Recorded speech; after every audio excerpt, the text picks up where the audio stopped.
What is up, everybody? My name is Dead Rabbit. We're going to be doing something a little bit different today. This is actually the second time I am recording this video. Just having issues left and right, but I think I got it figured out now. We'll see. Maybe I'll do this a third time. I don't know. Different shirt, different day. Yippee-ki-yay. I'm a poet and I didn't know it. What we're going to be doing today is we're actually going to be going over ARS NOVA and the storyline behind it. By the time this video comes out, ARS NOVA should already be out. So this is basically just my way of trying to explain. I'm mansplaining, basically, my thought process of everything. I do want to mention, by the way, I do touch on some touchy subjects, namely the government and religion. So if you are sensitive to those topics, which isn't necessarily a bad thing, I'm not using sensitive in a bad way. I'm just saying, like, if you have problems with people going over these topics and being a little bit more satirical about things, maybe don't watch the video. If it's not for you, it's not for you. That's fine. I'm not going to knock it. But I do want to put that disclaimer out before we go into this. So yeah, without further ado, let's go ahead and get into it. It's a 13-track album. It's kind of like sci-fi-ish. Starts off with Lift Off. It's the intro to the entire album. Then we go into Where the Skies End, Magenta Mountain, which is a cover that I did of King Gizzard and the Lizard Wizard off of the album Omnium Gatherum. Fucking love that album, by the way. Then we go into Higher, The Encounter, Seraphim, Transmission 13.mp3, Back When I Could Dream, Escape.exe, which is spelled E5C4P3.exe, because cringe. Then we go into Let's Go, Alone, Descent, and then we go into the outro, which is Landing. Before we start getting into all of the tracks, I want to give the backstory to everything. So the album takes place in 2076, but this whole process has been in the works technically since 2017, but everything pertaining to this story, like all of the major points, start off in 2054. So basically, the world has an overpopulation crisis that everyone's trying to figure out how to take care of. Back in 2019, we had COVID-19, which actually came out in 2020 throughout most of the world, which I'm using the conspiracy that everyone loves to use about COVID, saying that it was manufactured by the Chinese government to kill as many people as possible. I am playing with that idea. Essentially, and I'm compounding on it. So, like I said, overpopulation crisis. First thing that the world comes up with is COVID. Kills millions of people, but doesn't kill enough people to solve the overpopulation crisis. So they start brainstorming. They try to come up with different methods, but it takes forever. I mean, scientific advancements and stuff and astronomy and all that kind of stuff. Well, not astronomy. Astronomy's kind of not dead, just evolved into something other than what most people think of when they hear the word astronomy. But basically, like I said, we had a lot of technological advancements.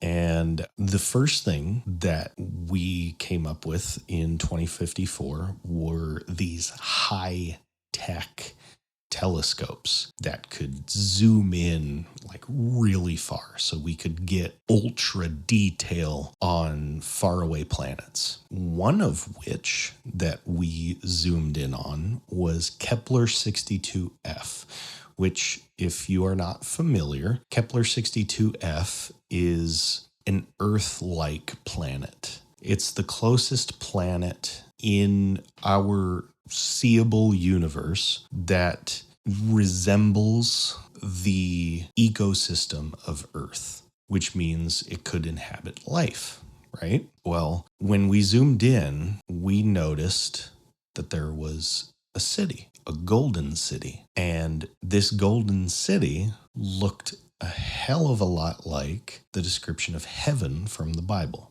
So they studied it and they came to the conclusion that yes, this city has to be heaven, or at least as described in the Bible. So then they just dump as much money as possible into trying to get us onto Kepler 62F.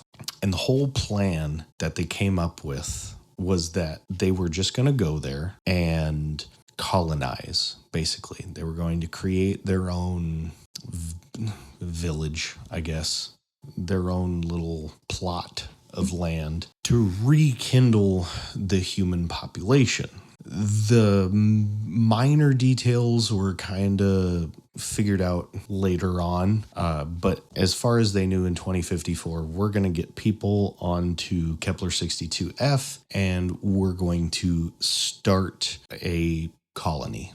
And we're going to stay pretty close to where heaven is. That way we're not too far away from stuff that could be familiar to us, right? That way the transition could be a little bit more easy to swallow. Well, as time progressed, the next technological advancement, man, I can't fucking speak. The next technological advancement that we came up with, some smart fucking mathematician, scientist, figured out if you continued traveling with propulsion through a wormhole, theoretically, you could go faster than the speed of light.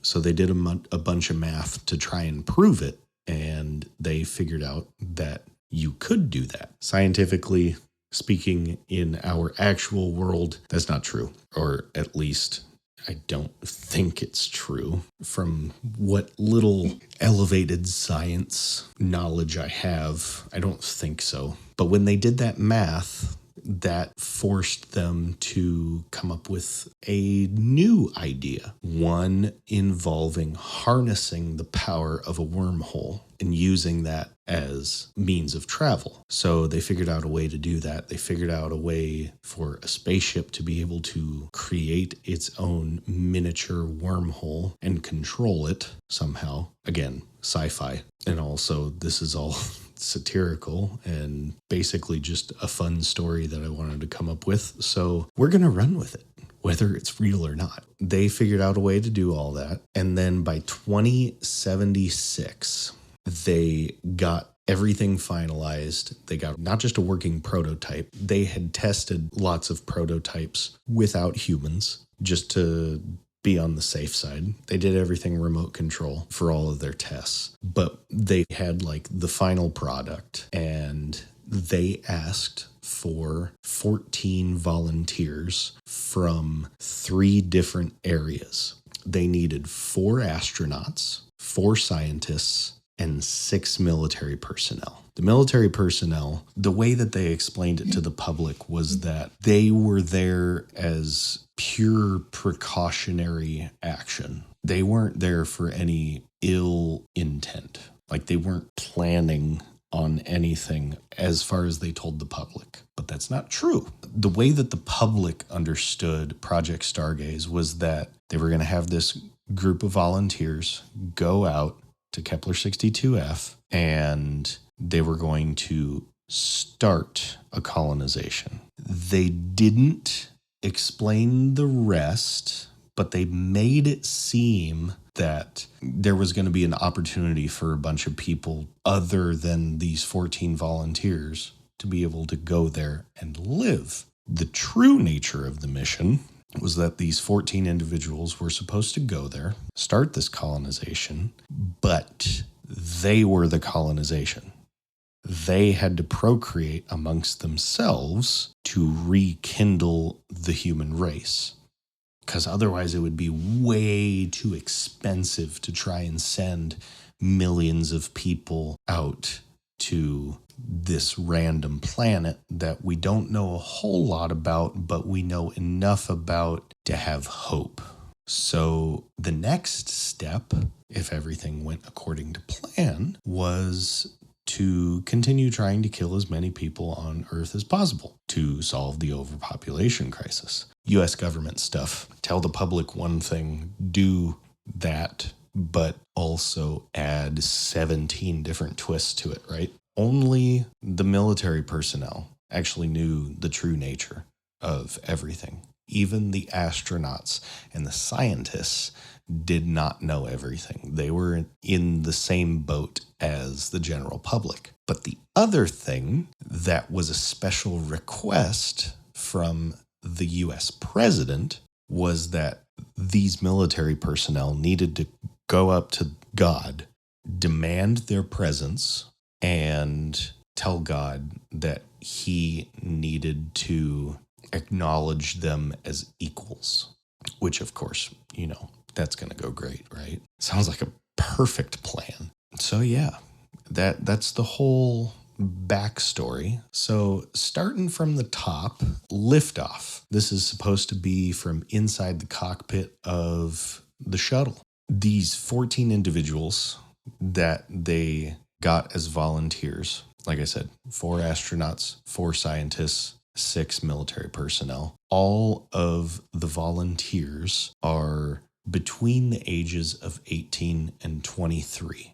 The astronauts were supposed to be pilots and general maintenance for the spaceship, and their names are Jeffrey James Gordon, Kelly Luna Strauss, Haley Lee Norman, and Noah Kyle Brooks. Then you have the military personnel. There's 2 individuals from 3 different branches. By the way, when I go through the names, it's lieutenant first, then private.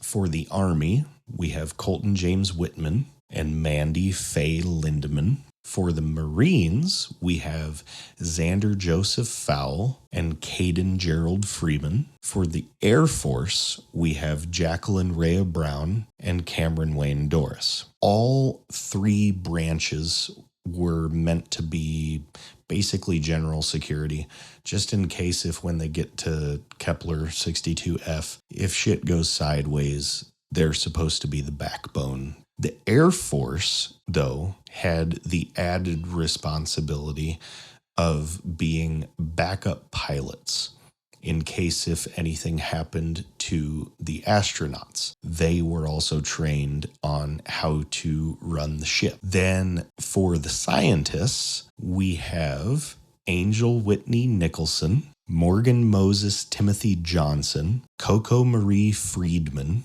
and Josephine Wiley Cobb. Now, all 4 of these people, in the intro, I actually give them titles and job descriptions, but those are basically just like their specialties. These scientists were kind of cross-trained in a bunch of different aspects, and the reason why was so that in case if one of them needed aid in taking care of some science problem, then the others could help if need be. They knew just enough to be able to get by. They're kind of like jack of all trades, master of one. And also all of them are trained in the medical field. But if I remember right, Coco is the actual MD. So she is like head of medical, basically. This whole intro sequence takes place inside the cockpit. One of the characters is typing on a keyboard, trying to boot up the computer system in which the virtual assistant pilot Cosmo wakes up, introduces herself, and then goes through all of the checks, turns on the engines, checks all the badges scanned, makes sure that everyone's there. This is also when we get to know that the travel is 20 years. Now, if you know anything about Kepler 62F, it is 2,000 light years away. So when they did the math to figure out this whole wormhole propulsion system, they figured out that if they continued at a constant rate, they could cut 2,000 years at the speed of light down to 20 years at the speed of light, which is honestly scientifically impossible. But hey, sci-fi. From at the end of liftoff, you hear the engines rev up and then it cuts out. And then there's like this crinkling and clacking and stuff. That's supposed to be whoever was typing on the keyboard rummaging through a plastic bag full of cassettes. They take one out, put it into a cassette player, and then press play. They start playing music to try and get themselves pumped up. So then we go into Where the Skies End.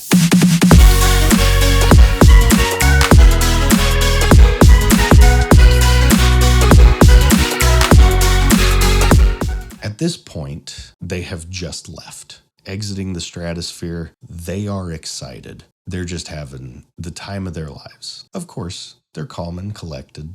They're not like partying at this point, but everything's hunky-dory. Nothing seems to be going wrong. They're ready. Then we go into Magenta Mountain.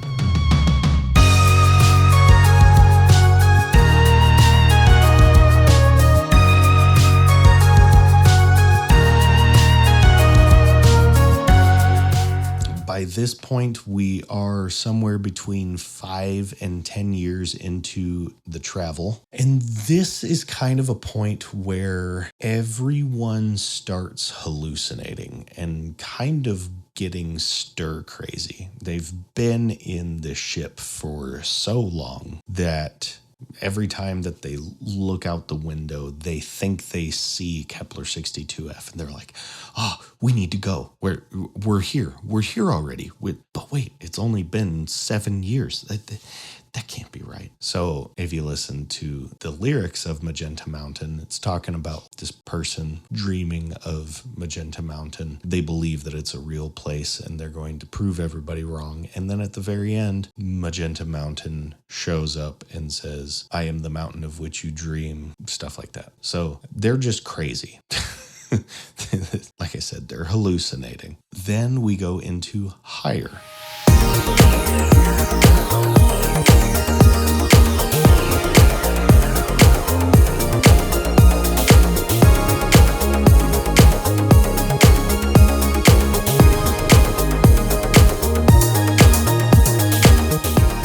This song, it's somewhere around the 15-year mark in the travel. The craziness and the hallucinations have subsided. They are calmed down, but now they realize that they're actually kind of getting close. Like, they're only a couple years away, and their pride is pretty much gone, but they are excited because they are nearing the end of the trip. Of course, like I said, they have a couple years, but it's a couple years out of 20.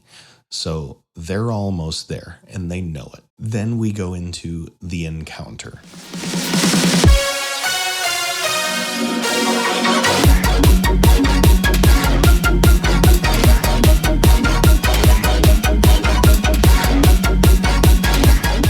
At this point, they have arrived.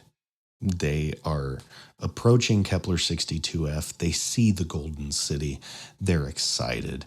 They are ecstatic.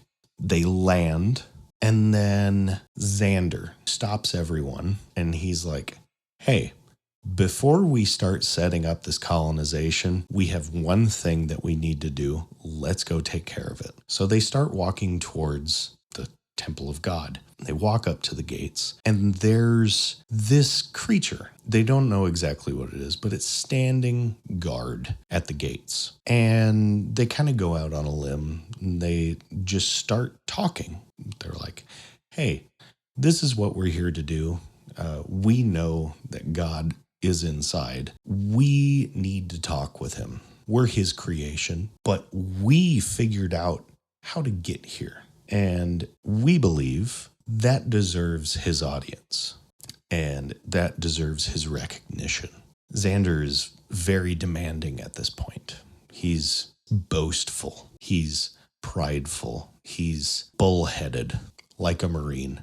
And this is when the seraphim starts speaking, and he speaks in English. It shocks them that this random alien being on a planet that they traveled 20 years to get to, which usually takes 2,000 years to get to, understands their native tongue. And he goes, as a quote reads from one of your kind, "The mystery of life is not a problem to be solved, but a reality to be experienced. You're working in the wrong way. You are not equal to God. You never have been, and you never will be. And it is my job to put you in your place." Absolutely humiliates Xander. And this is the point where Seraphim comes into play.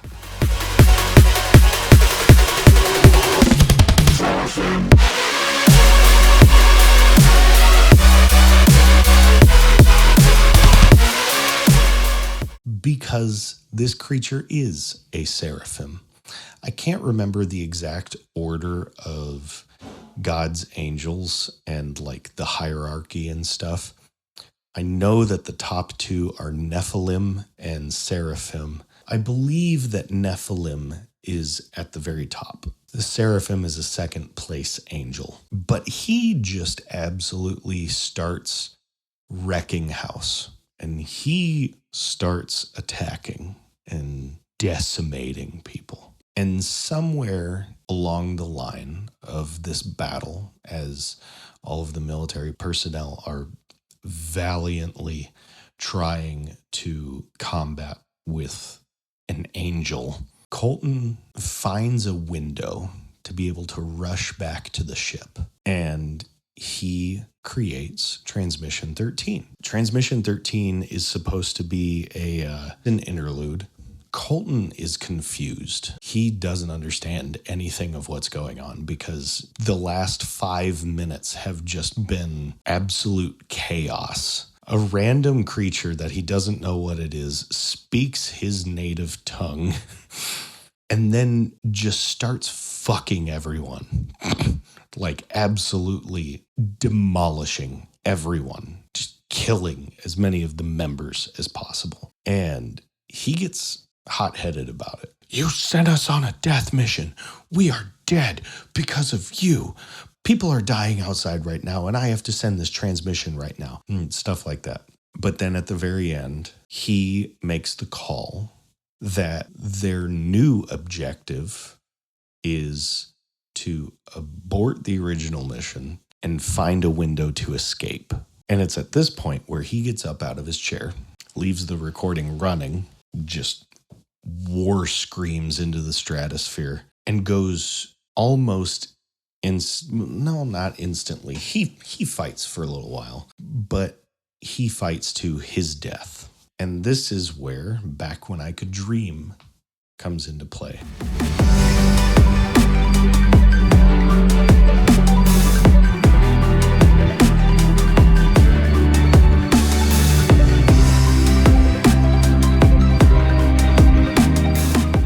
This song is Colton James Whitman's Dance with Death. It's the reason why the song is a waltz. I'm going to go through like the music theory stuff at the end about Back When I Could Dream, because every decision that I made musically was on purpose.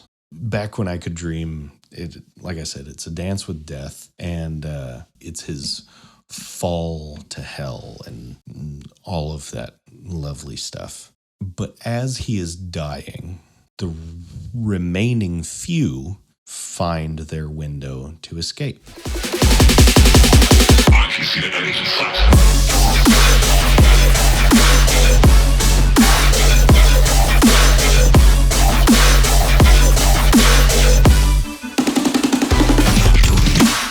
So they rush back to the ship and they get everything going.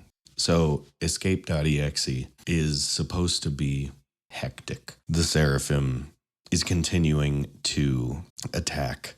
And it's not necessarily because he wants to kill them. He never wanted to kill them in the first place. After all, humans are God's creation. It's not in his nature to kill. The only reason why he killed the ones that he did was because he saw that group of people as a threat to God. He thought that they were going to kill God, or at least attempt to. Because, they sent a bunch of military personnel. Even though that wasn't their true intention, that's what the seraphim thought. So his attacks as they're escaping are not meant to injure or kill. It's more of a scare tactic to ensure that they actually leave. So when they finally escape is when we get to Let's Go.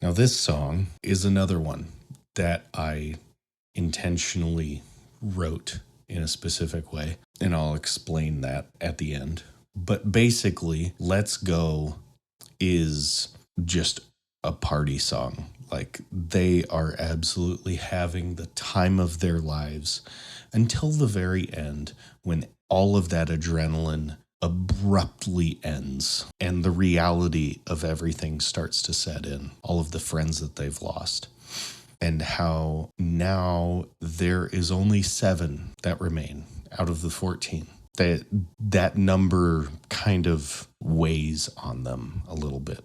And it continues to weigh on them as travel continues, as we go into Alone.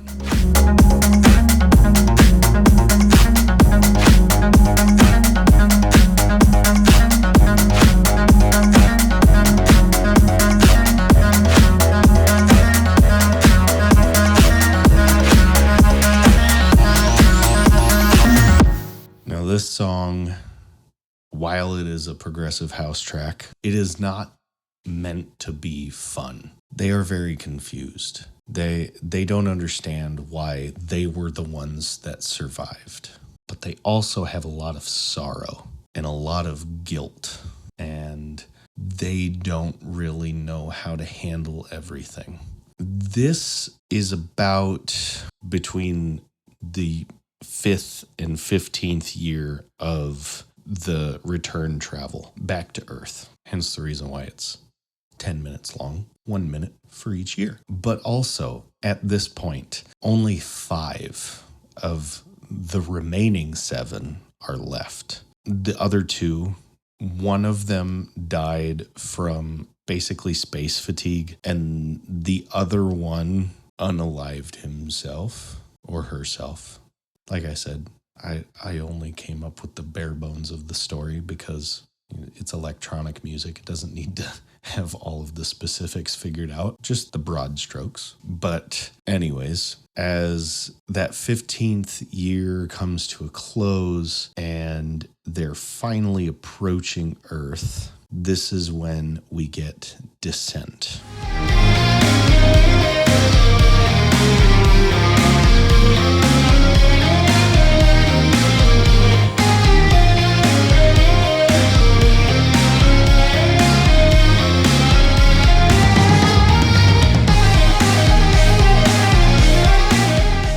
Descent is a very depressing song because now of the remaining 5, there are only 3. And the 2 others that died, they died of old age. But these remaining 3, they are beat. They feel like they should have been the ones that died back on Kepler 62F. They feel like nobody should have survived that. They don't really have PTSD. They just have a lot of trauma that culminates into a form of depression. But they're self-aware enough that they understand that the people that they have lost wouldn't necessarily want them to end their existence. So they continue to move on, even though they are in mental and emotional pain. You know, their families, their children, they've all moved on at this point. So even though they are coming home and they're choosing to live, even though they don't want to, they have nothing to return to, which also really sucks. Like that, it's very sad and very macabre, if you will. So then after they arrive back at home, the U.S. government basically has to evaluate everything. They take a look at how everyone died. They have to do research into what actually happened. And it takes 3 years for them to finally understand everything that happened to a T. And that's when we get landing. It's 3 years after their arrival. And this outro, TV turns on. Your scheduled broadcast has been interrupted for the President of the United States. And then the president gives his speech. And basically, the president is like, hey, I know shit got fucked up. And that's why I'm going to shut down Project Stargaze. To all of the families that were impacted, I'm sorry for your loss. The entirety of America is thankful for their sacrifice. Their lives will not be forgotten. To the ones that survived, I am very, very deeply sorry. I had no idea what you were getting into, and had we known what you were getting into, we would have handled things a lot better, and you would have been more prepared. But we are eternally grateful that you made it back home. And then, ironically, he ends it with, may God bless America. But then the camera and the microphones keep rolling. And we get to hear that Project Stargaze isn't actually getting shut down. That was all just a ruse for the public to feel calm about the situation. And then we hear that there are next steps. And then the TV shuts off. And then that's the end of the album. So my whole intent for how I wrote everything was I wanted this album to be able to be a standalone looping album. So that's why I never really bring up years or anything like that into the mix. The only thing that I bring up is names, which I could have also gone without, and that would have made it even more loopable. But basically the whole idea is government shuts down Project Stargaze, but doesn't actually shut it down. Continues it secretly, goes into development. Then Project Stargaze mission begins. You go through everything and how everything gets fucked up. Then government shuts down Project Stargaze, but doesn't actually. Goes through development, starts back over, just continues. But at the same time, I plan on making more albums within this universe, within this story arc. I had a lot of fun working on this album. Originally, it was supposed to be basically just a shit compile album of random songs, kind of like Dead Inside was. But then I decided to revamp it. I don't remember. I think it was after I made Seraphim was when I was like, you know what? I need to revamp Ars Nova because I need something different. I need something more exciting to be able to write about. That was when I started changing everything. One of the last things that I did was I actually changed the name of the encounter. Originally, the encounter was just Ars Nova. It was supposed to be the title track to the album. But then I was putting together the story, and there was one day I was at work and I was just scrolling through all of my abandoned projects and just like listening to stuff to see if I had any inspiration. And then I noticed ARS NOVA, which also, by the way, had 3 iterations. I struggled with that song until I finally landed on what became The Encounter. You kind of have like 2 rocky sections, like pop rock almost, verse 1 and verse 2, and then you have the electronic drops, right? So verse 2 was heavily inspired by the Vessel album of 21 Pilots. If I remember right, when I made that song, 21 Pilots had just announced that they were going to drop a new album, which Overcompensate was the first single. Trying to remember the name of that album, and it's bugging the crap out of me. Clancy.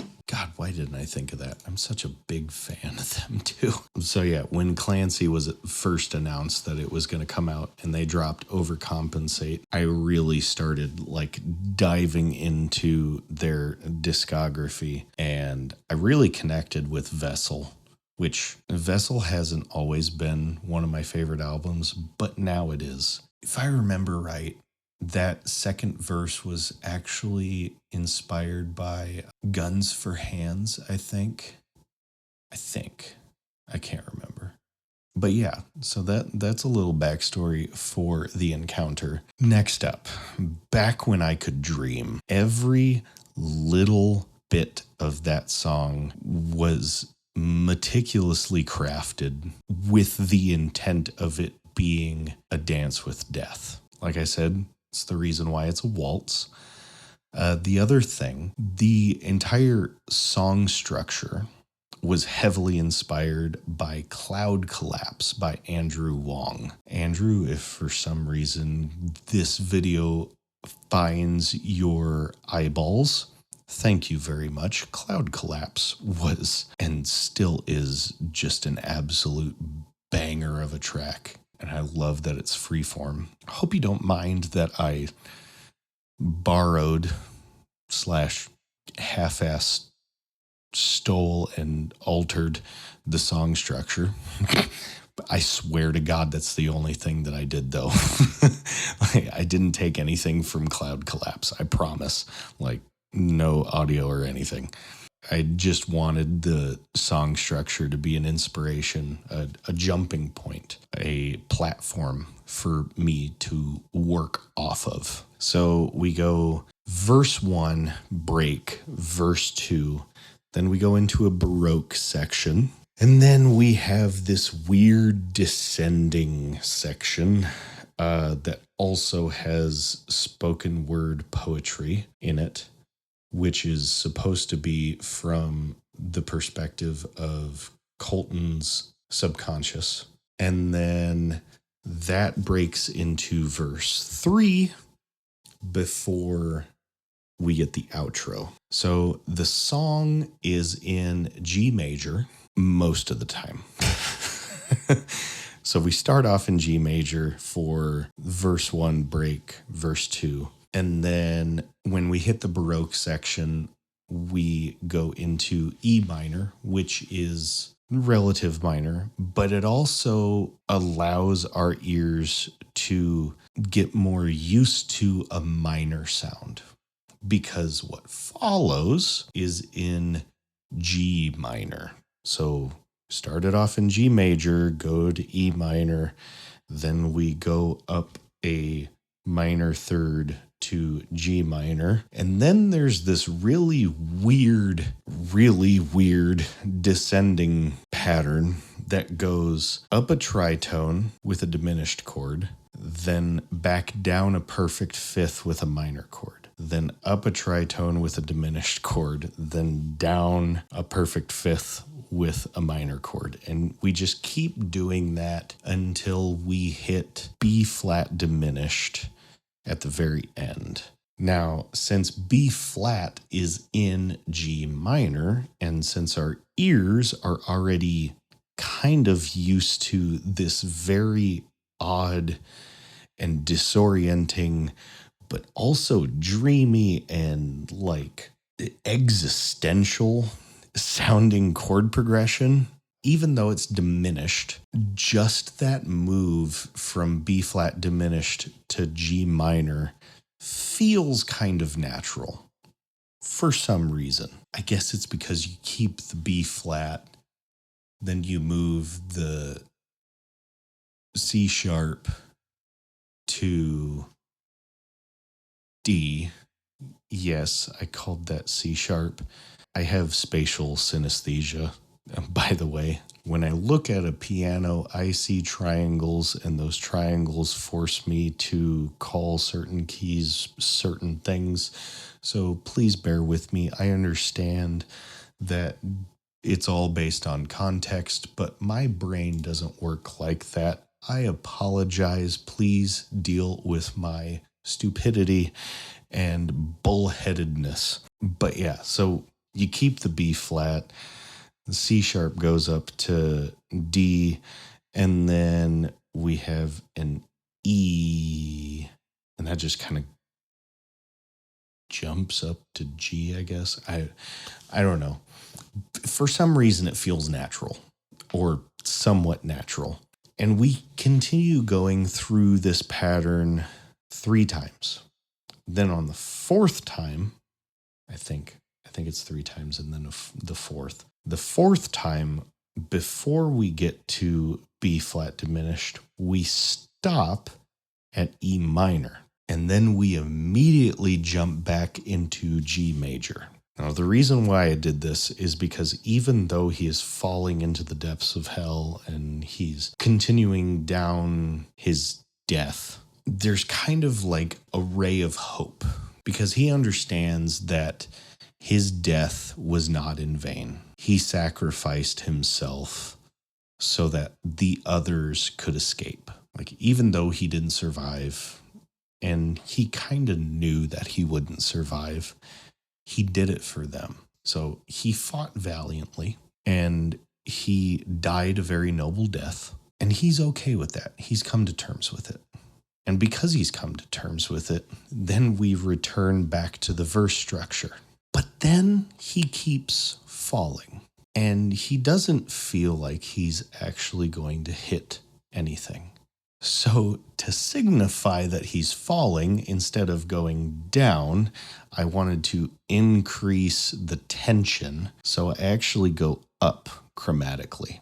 Now we go from G major to G Lydian, also B minor. I'm calling it G Lydian because this transition, this key change, I'm sorry, I'm trying not to be boastful, but I'm not lying when I say this key change is one of the smoothest key changes I have ever heard in music.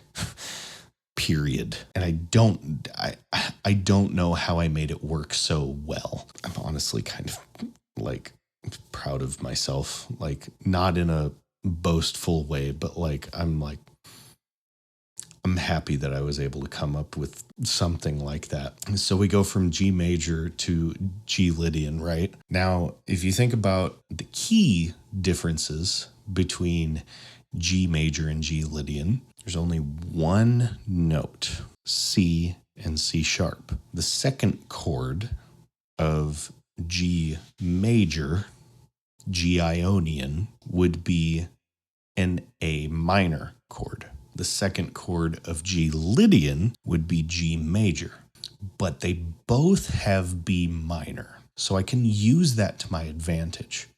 And I use this chromatic step up. I go G major, A flat diminished. Then I go A sus4. And the reason why I do sus4 is because that leaves out the third. The only thing that would differentiate between Ionian and Lydian. So I am blurring the lines between the two. so that we don't actually know where we're at. We don't know where home is. So then we go from the A sus4 to a B flat sus diminished, like it's weird. The only thing that I did was I moved A up to B flat and I kept the D and E. So it's like a B flat diminished sus something. I don't know. Whatever you want to call it, go ahead and tell me down in the comments, because I honestly don't know what that chord would be called. But from that weird ass B flat diminished chord, then we go into B minor. Now, it feels kind of like home, but we're still very unsure. We don't actually know if this is home until the next chord, the sixth chord in this progression, mind you, when we hit F sharp minor, which has the C sharp in it. And that is the moment when we know that G is no longer home. But it hasn't set in yet. Our brains haven't fully comprehended the key change yet. We think that B minor is home, but we're unsure. So we go from the F sharp minor to G to E minor, once again trying to blur the lines between Lydian and Ionian by including the E minor. Then we go back to G major, do the weird chromatic step up all the way to B minor. And that second time through is when we actually comprehend that G is no longer home. B minor is. Now, the whole reason why I did this, if we're talking about for the purpose of the album, the secondary purpose was for storytelling. The primary purpose was because I wanted to blend Back When I Could Dream into escape.exe, which escape.exe is in F sharp Phrygian. So I got to thinking, I was like, how do I make G major turn into F sharp Phrygian? And then I had the idea I could turn G major into G Lydian. That gives me access to B minor, which also gives me access to F sharp Phrygian. And that's the reason why at the very end of Back When I Could Dream, the song ends on F sharp instead of G or B minor, because I wanted it to be unsettled. I wanted it to feel like there's still questions that need to be answered, but we don't have time to answer them. Right now, everyone needs to escape. That's the whole story behind that. Then next, the backstory for Let's Go. At the very beginning, everything's kind of slow and, it eases its way into the cocaine chaos that the song becomes. The reason why is because it takes a few minutes for the adrenaline to kick in, like to actually set in and for them to actually feel the effects of the adrenaline, right? They start getting into the groove. They're like, oh, holy shit, we actually escaped. Like, we did it. We fucking did it. We did it. And then they start celebrating. I wanted to make minor feel happy. And I also wanted this song to be the exact opposite of the encounter. The encounter, I made major sound confused and uncertain. Whereas Let's Go, I made minor sound exciting and happy, but also allowed it to sound sad and existential at the very end. And the way that I did that was by including all 7 chords of the minor scale, but I constantly am moving up throughout the progression. If I remember right, Let's Go is in F minor. So we go F minor, G diminished, A flat major, B flat minor. Then we go back to F minor, C minor, C sharp major, E flat major. Then we continue climbing up. F minor, G diminished, A flat major, B flat minor. So you can see I'm just climbing up, but I've broken it. I've broken it into two different sections, and then I added another F minor in the middle for continuity, or to make it so that it's 8 chords instead of 7. Constantly climbing. And since you're constantly climbing, you know, you get that feeling of like, oh, there's hope. We did this, you know, like excitement, power, you know, like you're just walking up the stairs so easily. But it's still in minor. And the song is not opposed to reminding you that it is in minor and that you should feel bad. You should feel sad about things, right? So after the adrenaline starts to kick in, they're just full on party mode and they go hard, like just absolutely so party hardy, even though they're in their they're in their 40s at this point. But then at the very end of the song, everything ends abruptly. But we continue with the same progression. But it takes on a new air. Because everything's been so fast-paced, and then we just end it. And we slow down. And all we get is a piano and an electric piano playing a little arpeggiated sequence. It feels very sad, like everything is starting to set in, and all of that dread, their realization that all of their friends and the people that they've been living with for the past 20 years on this spaceship, their friends are gone. And the one thing that they were happy about before, now they are sad about. And they don't really know what to do about that. Yeah, it starts to weigh on them. So that's it for the the behind the scenes on the music end of the spectrum, besides the story. So let me know if you guys had fun watching this video. It's probably going to be a little bit of a longer one. I'm looking at the record time right now, and I'm going to struggle editing this. Let me know if you enjoyed the video.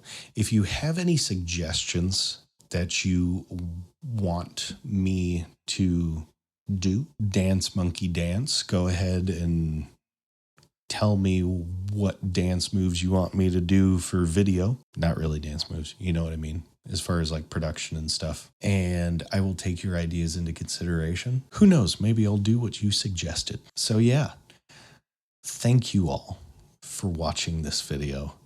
It has been a pleasure. I had a lot of fun. And I hope that we can do more stuff like this in the future, where I'm just sitting in front of the camera with a microphone that has a sock on it in front of my face, and my phone propped up connected to my computer as a webcam to record this video. Technology. It's beautiful, but can also be a pain in the ass sometimes. Thank you so much for watching this video. I hope you had a wonderful time, as much of a wonderful time as I had. And I hope you have an amazing rest of your day. I will see you in the next video, because I'm going to make this a regular thing. Haven't figured out upload schedule yet, but I still will see you in the next video. Peace.